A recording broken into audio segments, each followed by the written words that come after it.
তারাই আমার পাশে বসে, তারাই আমার পাশে বসে শোনাবে কোরআন। কোন জমিনের মাটি আমার হবে গোরস্থান, কোন জমিনের মাটি আমার হবে গোরস্থান। আসসালামু আলাইকুম দর্শক, সকলকে জানাচ্ছি শুভ সন্ধ্যা।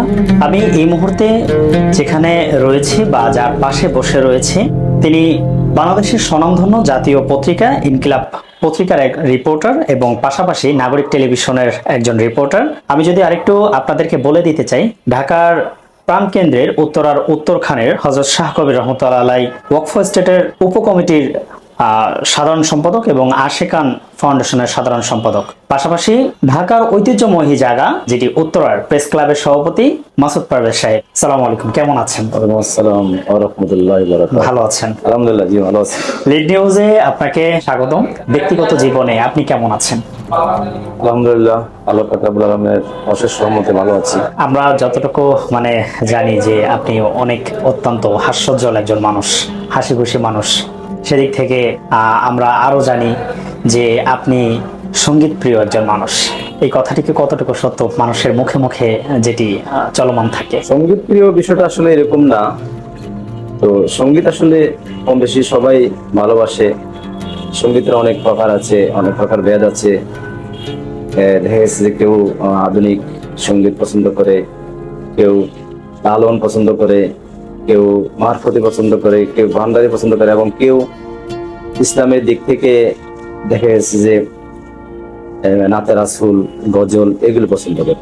তো আমি আসলে বিশেষ করে ইসলামিক যে বিষয়গুলো আর কি, নাতে রাসূল, গজল এগুলো নিজে গাওয়ার চেষ্টা করি। আর সঙ্গীত তো আসলে সঙ্গীত এটা একটা মনের খোরাক।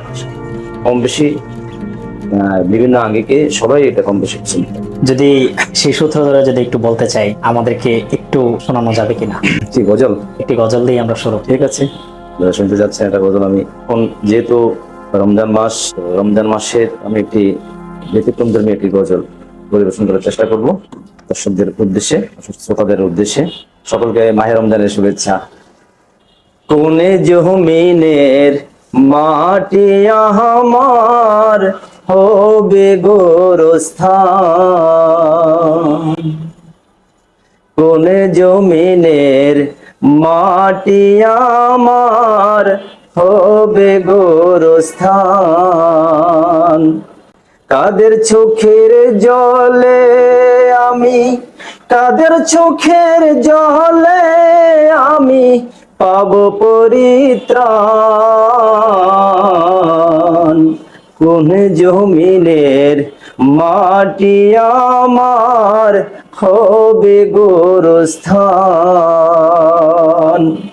ওরে কোন জমিনের মাটি আমার হবে গোরস্থান।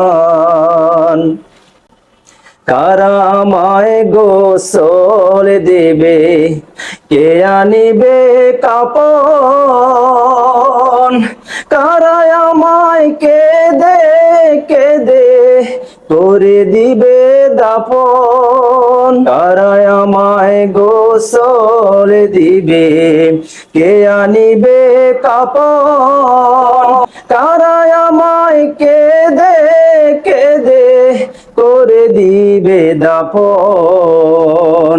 কারায় আমার পাশে বসে, কারায় আমার পাশে বসে শোনাবে কোরআন।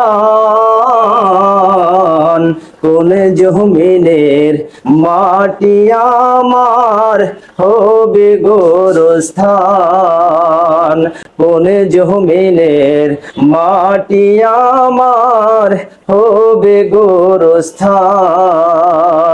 কাদের চোখের জলে আমি, কাদের চোখের জলে আমি পাবো পরিত্রাণ। কোন জমিনের মাটি আমার হবে গোরস্থান। আসলে এই গজলটা আরো একটু বড়, যদিও পরবর্তীতে যদি সময় পাই এখন তো প্রিপারেশন নেই, হঠাৎ আপনি বললেন, আসলেন, একটু পরিবেশন করলাম, শোনালাম। যদি কখনো সুযোগ হয় রমজান মাসে আরো একদিন আপনার সাথে কথা হবে, এবং আমি এই গজলের দর্শক যদি চায়, শ্রোতারা যদি চায় যে না গজলের পুরো অংশ তারা শুনতে চায়, তাহলে আমি পরবর্তী যে কোনো একদিন পুরোটা শোনাবো আপনাকে। আপনার ধন্যবাদ। এই গজলের সূত্র ধরে যদি আমি আপনাকে একটু জিজ্ঞেস করি যে আপনি বলেছেন গজলের ভিতরে কোন জমিনের মাটি? কোন জমিনের মাটি, আপনার মনের ইচ্ছা আপনার গোরস্থানের মাটিটি কোন জমিনের হলে আপনার কাছে মনের তৃপ্ততা আসবে? নিশ্চয়, আসলে আমাদের তো হায়াত এবং মরণের বিষয়ে তো আসলে কিছু বলা যায় না, আমি চাইলেও হবে না। সকলে তো আশা করে মক্কা মদিনার যে মাটি সেখানে তাদের গোরস্থান হবে, দাফন হবে, কিন্তু আমাদের তো আত্মীয় স্বজন, আমাদের পরিবার পরিজন রয়েছেন। তো সেক্ষেত্রে অনেকেই অনেক সময় পরিবার পরিজন তো ওই বিষয়গুলো তারা মানতে চায় না, নিজেদের আশেপাশে রাখতে চায়। আমি যেহেতু হযরত শাহ কবির রহমতুল্লাহ মাজার স্টেটের সাথে অনেক দিন ধরে জড়িত এবং আশেখান ফাউন্ডেশনের সাথেও জড়িত, তো এখানে একজন আল্লাহর ওলি রয়েছেন। আমরা যার কথা বলছি হযরত শাহ কবির রহমতুল্লাহ আলাইহি, তিনি আসলে 360 আউলিয়ার একজন, হযরত শাহজালাল রহমতুল্লাহ আলাইহির সফর সঙ্গী। উনি এখানে এই মাটিতে শুয়ে আছেন। যদি সুযোগ হয় এই জমিনের কোনো অংশে, তাহলে ভালো থাকে। পবিত্র মাহে রমজানের শুভেচ্ছা জানিয়ে আমি আপনাকে একটু বলছি যে আমাদের লিড নিউজের পর্দায় এই বাংলাদেশের সকল ধর্মপ্রাণ মুসলিমদের জন্য, গরিব দুঃখী অসহায় যারাই রয়েছেন বা ধর্মপ্রাণ যারাই রয়েছেন, সকলের প্রতি এই মাহে রমজানে আপনার বার্তাটি কি থাকবে? এটা আসলে এটা মাহে রমজান মাস, এই রমজান মাস ইবাদতের মাস। আমরা আসলে ওই বিষয়টা ধর্মপ্রাণ মুসলমানের দেশ বাংলাদেশ, সবাই এই রমজান মাসকে ইবাদতের মাস হিসাবে আসলে ধরে নেয় যে এই মাসে ইবাদত করলে 1-এ 10, 10-এ 70 বিভিন্ন সওয়াব পাওয়া যায়। কিন্তু ইবাদতের কোনো আসলে মাস সময় ভেদাভেদ হয় না। সারা বছরই যে কোনো সময় বসতে, শুইতে, কাজ করতে, হাঁটতে, চলাফেরায় যে কোনো সময় আল্লাহ রাব্বুল আলামিনের ইবাদত করা যায়।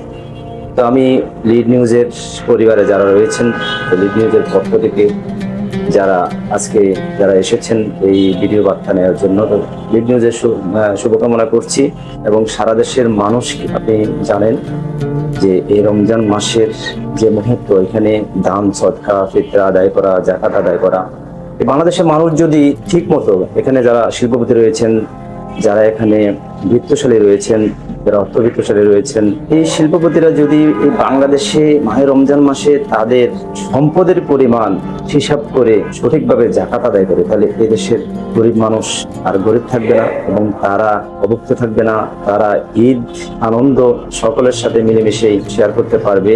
আমি এতটুকুই বার্তা দিতে চাই যে রমজান মাসে বাংলাদেশের যারা শিল্প প্রতিষ্ঠানের মালিক রয়েছেন এবং শিল্প উদ্যোক্তা রয়েছেন, সিএফই, বিএফই রয়েছেন, আপনারা বিশেষ করে বড়লোক, আপনি জানেনই কিছুদিন আগেই মাত্র আপনার বাংলাদেশের জাতীয় সংসদ নির্বাচন হয়েছে, মন্ত্রী এমপিরা শপথ গ্রহণ করেছেন, দায়িত্ব বুঝে নিয়েছেন। তো ওনাদেরও অনেক দায়িত্ব রয়েছে এবং সুযোগও রয়েছে মাহে রমজান মাসে গরিবদের পাশে থাকা। আসলে টিসিবির মাধ্যমে গরিবদের পাশে থাকা, এটাকে আমি অ্যালাউ করি। যার যার আসন, নির্বাচনী আসন থেকে আপনারা নির্দিষ্ট লোকগুলোকে ফাইন্ড আউট করে, নির্দিষ্ট বলতে কি, যারা অসহায় পরিবারগুলোকে যদি আপনারা তাদের পাশে থাকেন, রমজান মাসে লক্ষ্য করি তারা যেন ভালোভাবে ঈদ করতে পারে। আমার মনে হয় এই নির্বাচনী আসন থেকে শুরু করা উচিত। যে নির্বাচনী আসন থেকে জয়লাভ করেছেন, আমি এখানে দল বলবো না, বিভিন্ন দলের 300 আসন থেকে আপনারা সংসদ সদস্য নির্বাচিত হয়েছেন, কেউ মন্ত্রী হয়েছেন, প্রতিমন্ত্রী হয়েছেন, দায়িত্বশীল যারা রয়েছেন, তারা যদি আপনাদের ধন সম্পদের পাশাপাশি সরকারি কোষাগার থেকেও যদি আপনারা তাদের পাশে দাঁড়ান, আমি কিন্তু এই বছর কিছু দেখছি না। এই বছর আমরা অন্যান্য সময় দেখেছি আপনারা এমপি মন্ত্রীরা কিন্তু বড় ধরনের অনুদান নিয়ে ভোটারদের পাশে ছিলেন, গরিব মানুষের পাশে ছিলেন। তো এবার নির্বাচন হয়ে গেছে বলেই যে আপনারা এটা থেকে দূরে সরে থাকবেন, এটা আমি আসলে কাম্য নয়। আমি আশা করব ধনাঢ্য ব্যক্তিরা যারা আছেন, আপনারা আপনাদের জানের সদকা হিসাবে মালের যে যাকাত সঠিকভাবে আদায় করে গরিবদের মাঝে বিতরণ করুন এবং গরিবদের পাশে থাকুন। সবাইকে ঈদের অগ্রিম শুভেচ্ছা, ঈদ মুবারক। আপনাকে ঈদ মোবারক। দর্শক, এতক্ষণ পাশে ছিলাম পেনক্লাব পত্রিকার রিপোর্টার এবং নাগরিক টেলিভিশনের রিপোর্টার, পাশাপাশি উত্তরা প্রেস ক্লাবের সভাপতি মাসুদ পারভেজ সাহেবের সাথে, এবং এতক্ষণ ধরে শুনছিলেন তার মুখ থেকে মূল্যবান কিছু বক্তব্য এবং কোন জমিনের মাটিরে হবে গোরস্থান, এমনটি বলে একটি গজলের সুর আপনারা শুনতে পেরেছেন। দর্শক, বিদায় নিতে হচ্ছে আপনাদের মাঝে ভালোবাসা দিয়ে। এবারের মতো বিদায় নিচ্ছি। সাথে ছিলাম আমি নাদিম শেখ আদর। সবাই ভালো থাকবেন, সুস্থ থাকবেন। আল্লাহ হাফেজ।